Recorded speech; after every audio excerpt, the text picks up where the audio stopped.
ಭಾರತದ ಪವಿತ್ರ ಭೂಮಿಯಲ್ಲಿ ಭಕ್ತಿಯ ಬೆಳಕಿನಿಂದ ಪ್ರಕಾಶಮಾನವಾದ ಒಂದು ಮನೆ. ಅಲ್ಲಿ ಜನಿಸಿತು ದಿವ್ಯ ಆತ್ಮ.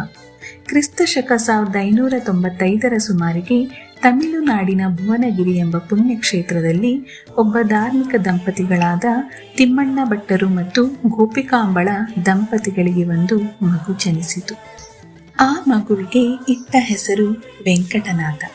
ಅವನು ಸಾಮಾನ್ಯ ಮಗುವಲ್ಲ. ಅವನ ಜನನದ ಕ್ಷಣದಲ್ಲೇ ಮನೆ ತುಂಬ ದಿವ್ಯ ಪ್ರಕಾಶ ಹರಡಿದಂತೆ ಅನುಭವ.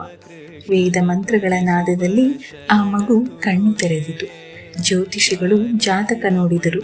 ಅವರು ಆಶ್ಚರ್ಯದಿಂದ ಹೇಳಿದರು, ಈ ಮಗು ಭವಿಷ್ಯದಲ್ಲಿ ಮಹಾನ್ ಯತಿಯಾಗುವನು.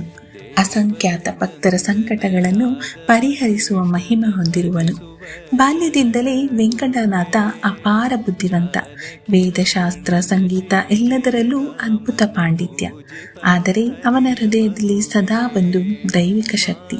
ಕಾಲಕ್ರಮೇಣ ಅವನು ಸನ್ಯಾಸ ದೀಕ್ಷೆ ಸ್ವೀಕರಿಸಿ ಲೋಕಕ್ಕೆ ಪರಿಚಿತನಾದನು ಶ್ರೀ ರಾಘವೇಂದ್ರ ಸ್ವಾಮಿ ಎಂಬ ಹೆಸರಿನಲ್ಲಿ.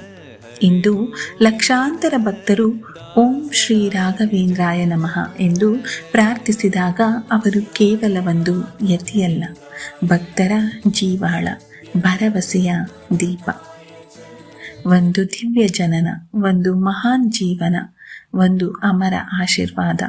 ಶ್ರೀ ಗುರು ರಾಘವೇಂದ್ರರು ನಮ್ಮನ್ನೆಲ್ಲ ಆಶೀರ್ವದಿಸಲಿ.